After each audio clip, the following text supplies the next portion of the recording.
ADMK ladies பேச்சாளர் பூ வச்சுக்கினா கிடையாது, மை வச்சுனா என்ன பொய் பேசுறதுக்கு ஒரு அளவு இருக்கா? எடப்பாடி 4.5 வருஷம் ஆட்சியில் இருந்தார். ஏதாவது ஒரு திட்டம் உருப்படியா நினைவுல இருக்க மாதிரி சொல்லுங்க. சொல்லுவானுங்க 10 ரூபாய் வாட்டரு. அம்மா அந்த 10 ரூபாய் வாட்டரு கூட நம்ம தளபதி 2 நாளைக்கு முன்னாடி மெரினா பீச்ல, ஏன் தெரியுங்களா, அதுல ஒரு 2 விஷயம் இருக்கு. இப்ப கேன் எல்லாம் அங்கங்க போடுறீங்க. 10 ரூபாய் தண்ணி வாங்கி குடிச்சிட்டு, 5 ரூபாய் பாட்டில் வாங்கி குடிச்சிட்டு, 20 ரூபாய் பாட்டில் வாங்கி குடிச்சிட்டு போடுறீங்க. ரொம்ப குப்பையாகுது சென்னை.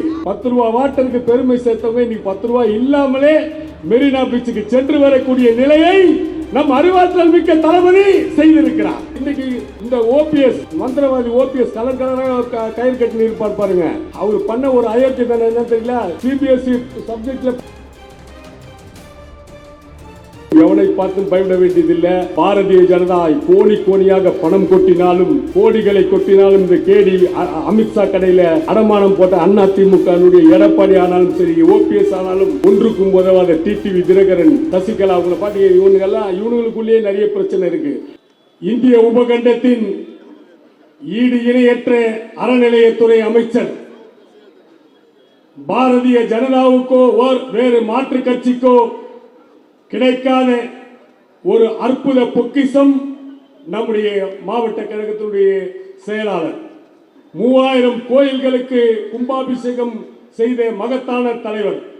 2 லட்சம் ஏக்கர் நிலங்களை மீட்டு மக்களிடத்திலே எந்த அரசியல்வாதியாக இருந்தாலும் துணிச்சலோடு வழக்கை நடத்தி சில நாட்களிலேயே அந்த இடங்களை மீட்டு கல்லூரிகளை அமைப்பதற்கும் பொது மருத்துவமனைகளை அமைப்பதற்கும் வழிவகை கண்டு இந்தியாவின் ஈடு இணையற்ற அறநிலையத்துறை அமைச்சர் எங்களை வழிநடத்தி செல்லும் போர்ப்படை தளபதி அருமை அண்ணன் பி.கே. சேகர்பாபு அவர்களே, வருகை தர இருக்கின்ற பள்ளி கல்வித்துறை அமைச்சர் அண்ணன் அன்பில் மகேஷ் பொய்யாமொழி அவர்களே, இன்றைக்கு நாம் அறவாழ்வின் குரலோவியம், அறிவாலய தமிழ் ஓவியம்.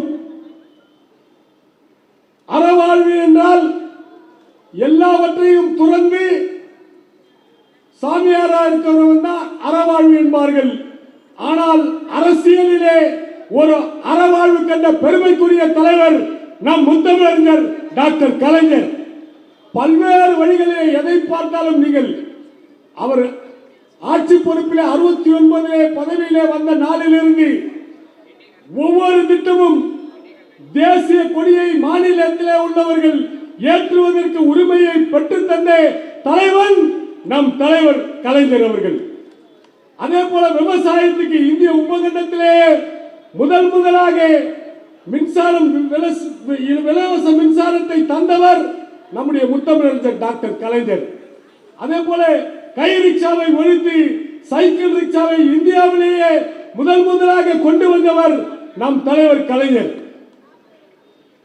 குடிசை மாற்று வாரியம், இந்த மேகலா தியேட்டர் பக்கத்துல அடிக்கடிக்க பாஸ்பரஸ் பவுடரை தூக்கி போட்டு நூற்றுக்கணக்கான குடிசைகள் அல்ல, ஆயிரக்கணக்கான குடிசைகளை எரிவதற்கு வழிவகை செய்வார்கள் சமூக விரோதிகள். முத்தமிழறிஞர் டாக்டர் கலைஞர் தான் தமிழ்நாட்டிலேயே எந்த இடத்திலேயும் குடிசைகள் இருக்கக்கூடாது என்பதற்கு அன்றே 72லேயே திட்டத்தை தீட்டி ஒரு 5-6 ஆண்டுகளிலே குடிசை இல்லாத மாநிலமாக தமிழ்நாட்டை பெருமைக்குரிய தலைநகராக மாற்றிய பெருமைக்குரிய தலைவர் முத்தமிழறிஞர் டாக்டர் கலைஞரை சாரும். இதே போல எவ்வளவு திட்டங்கள், எண்ணிலடங்காத திட்டங்கள். சமத்துவபுரம், ஜாதி மத வேதமற்ற சமத்துவபுரம், ஒரு வீதி ஒரு ஊரை அமைத்து முதலியார், செட்டியார், ஐயர், பிராமணர், கிறிஸ்தவர் எல்லோரையும் அந்த ஊரிலே அமைத்து இதுதான் சமத்துவபுரம் என்று இந்தியாவுக்கு அடையாளம் காட்டிய மகத்தான மத சார்பற்ற தலைவன் முத்தமிழறிஞர் டாக்டர் கலைஞரை சாரும். சொல்லினே போலாம் நூற்றுக்கணக்கா. ஆக இன்றைக்கு நம் தளபதி இது 4 ஆண்டு சாதனை கூட்டமாகவும் தேர்தல் கூட்டமாகவும் நாம் பயன்படுத்தி கொண்டிருக்கிறோம். 4 ஆண்டிலே எது செய்யவில்லை நம்முடைய தமிழக முதல்வர்? சொன்னதையும் செய்திருக்கிறார், சொல்லாத பல திட்டங்களையும் செய்திருக்கிறார். மகளிர் விடியல் பயணம், இன்னைக்கு நீங்க செங்கல்பட்டு வரைக்கும் போனா 2 பஸ் பிடிச்சா போதும். பாரிஸ் போனா மகாபலிபுரம் வரைக்கும் அந்த விடியல் பயணம் பஸ் எல்லாம் பார்த்திருப்பீங்க. தாய்மாருங்க, டீலக்ஸ் பஸ் விட சூப்பரா இருக்கு. மகளிர் இல்ல உண்டா இல்லையாமா? மகளிர் விடியல் பயணம் புதிய பஸ். எடப்பாடி போன 2-1.5 வருஷம் முன்னாடி பஸ் சரியில்லை, அதெல்லாம் கலர் கலரா பெயிண்ட் அடிச்சு ஏமாத்துறாங்க. இந்த 4 மாதங்களுக்கு முன்னால் நம் முதல்வர் ஜனவரியிலிருந்து ஆயிரக்கணக்கான பஸ்களை கொடியசைத்து மகளிர் விடியல் பயணம். அது அந்த பஸ் பார்த்தீங்கன்னா டீலக்ஸ் பஸ், ஒன்று ஏசி தான் அதில் இல்லை, மற்றபடி அந்த அளவுக்கு மகளிர் விடியல் பயணம். அதே போல 1,17,00,000 பேருக்கு மகளிர் உரிமை தொகை வாங்கின்னு இருக்காங்க. 5 லட்சம் பேருக்கு தரல, உண்மை ஒத்துக்கிறாங்க. ஏன் தரலன்னா 1,50,000 லட்சம் ரூபாய் சம்பளம், இந்தியன் வங்கியில் வேலை செய்வாங்க, ரயில்வேல ஆஃபீஸராக இருப்பாங்க, அவங்களுக்கு எப்படி தர முடியும்? கோர்ட்டு கேட்காதா?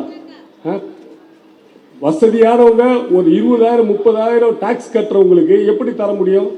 அதில் யார் தகுதி வாய்ந்தவங்க எல்லாம் பார்த்து அதையும் சொல்லிட்டார். இந்த 15லேருந்து மனு கொடுங்க, கொடுத்தீங்கன்னா வராதவங்களுக்கு எல்லாருக்குமே 1000 ரூபா போடுவேன்ட்டார்.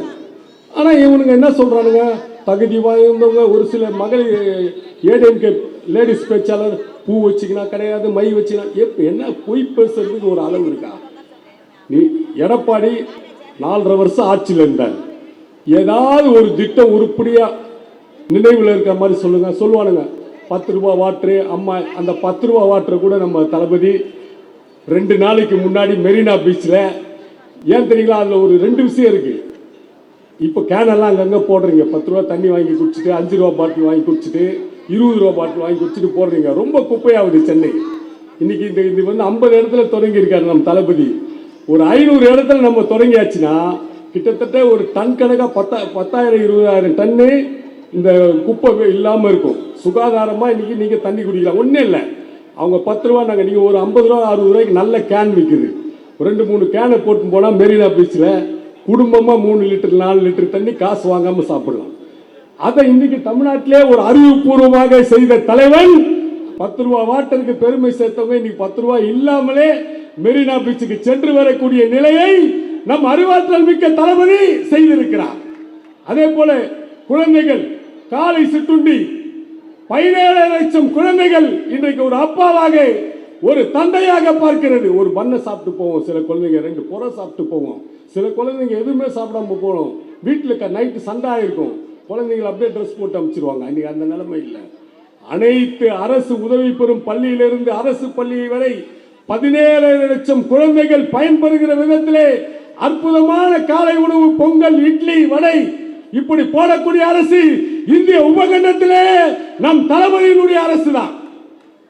எல்லா திட்டங்களும் இன்றைக்கு சிந்தித்து சிந்தித்து நாம் முதல்வன், தவ புதல்வன் எல்லாம் இன்றைக்கு 1000 ரூபாய். இன்றைக்கு இந்த ஓபிஎஸ் மந்திரவாதி ஓபிஎஸ் கலர் கலராக கயிறு கட்டி இருப்பார் பாருங்க, அவர் பண்ண ஒரு அயோக்கிய தானே என்ன தெரியல. சிபிஎஸ்இ சப்ஜெக்ட்ல பள்ளியில் படிக்கக்கூடிய பிள்ளைகள் அவங்க வந்து அவங்களுக்கு வேலை. எனவே வருங்காலம் என்பது நமக்கு தான். இன்னைக்கு நிகழ்காலத்திலேயே நாம் மகத்தான வெற்றியை ஈட்டிருக்கிறோம். எவனை பார்த்தும் பயப்பட வேண்டியதில்லை. பாரதிய ஜனதா கோணியாக பணம் கொட்டினாலும், கோடிகளை கொட்டினாலும், இந்த கேடி அமித்ஷா கடையில் அடமானம் போட்ட அதிமுக எடப்பாடி ஆனாலும் சரி, ஓபிஎஸ் ஆனாலும் ஒன்றுக்கும் உதவாத டிடிவி தினகரன், சசிகலா, அவங்கள பார்த்தீங்கன்னா இவனுங்களுக்குள்ளேயே நிறைய பிரச்சனை இருக்கு. அதுக்குள்ள பார்த்தீங்கன்னா அன்புமணி ராமதாஸ், மாம்பழத்துக்கு மாங்காய்க்கும் பிரச்சனை. மாங்காய் யார் தெரியுங்களா? அவங்க பையன் அன்புமணி. மாம்பழம் அது ரொம்ப அது ஒரு மாதிரி. அவங்க 2 பேரும் 2 பேர் விசிட்டிங் கார்டு போட்டு 2 மாவட்ட செயலாளர் இப்படிலாம் என்ன பிரச்சனையோ 500 கோடி எடுத்துன்னு போனானா கண்ணில் கூட காட்டல. என்னை கேட்காம பிரியாணி போட்டான். நான் ஒரு 2 கறி தள்ளினா எனக்கு மரியாதை இருக்குல்ல, வயசுல பெரியவன். இது எப்படி எல்லாம் பொறாமையா இருக்கு பாருங்க. எனவே நீங்கள் எல்லாம் நம்முடைய தளபதியினுடைய கரத்தை இந்த 6 தொகுதிகள், இது எழும்பூர் தொகுதி, இந்த மீதி கொளத்தூர், வில்லிவாக்கம் இருக்கக்கூடிய 6 தொகுதிகளையும், துறைமுகம் 6 தொகுதிகளையும் நம் தளபதியின் காலடியிலே கடந்த முறை வாங்கிய வாக்குகளை விட 2 மடங்கு வாக்குகளை வாங்கி எதிர்கட்சிகளை டெபாசிட் இழக்க செய்து தளபதியின் காலடியிலும் நம்முடைய அண்ணன் PKS அறநிலைத்துறை அமைச்சருக்கு பெருமை சேர்க்கின்ற 6 தொகுதிகளையும் 230 தொகுதிகளிலும் வெற்றி பெறுவோம். 4 தொகுதி எதுக்குன்னா ஒரு நல்லவனுங்களை உள்ள அனுப்பத்துக்கு, கேள்வி கேட்கறதுக்கு. 230, இதுல 224 பிளஸ் 6, நாம் 6ஐ வெற்றி பெறுவோம் என்று கூறி வாய்ப்புக்கு நன்றி கூறி வாழ்க தமிழ் என்று கூறி விடைபெறுகிறேன். நன்றி, வணக்கம்.